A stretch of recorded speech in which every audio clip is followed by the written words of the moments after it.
Much was made or has been made in the years since of you staying over with Jon Lord in his Malibu house.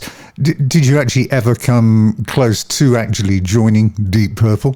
Or was it just you were staying with a mate? Well, that was the reason I was there, because Richie had left the band and they were looking for a replacement.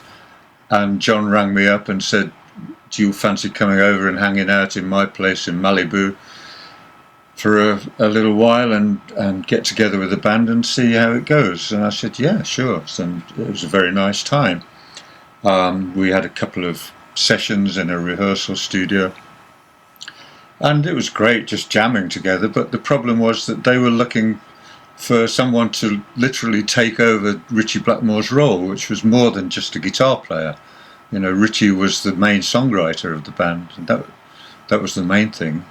So they needed someone that could come up with lots of songs, and I wasn't. Who did they come up with? Was it Tommy Bolin?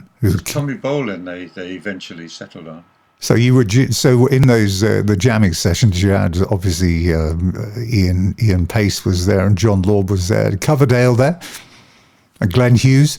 Yes, and Glenn Hughes. Yes, and I had a very nice evening with Glenn. Well, I say an evening. It actually lasted till lunchtime the next day when Glenn said that he was going around to meet his mate. He was going around to visit David Bowie, who was a mate of his, that night, and asked me if I wanted to go along, and I said, "Yeah, sure."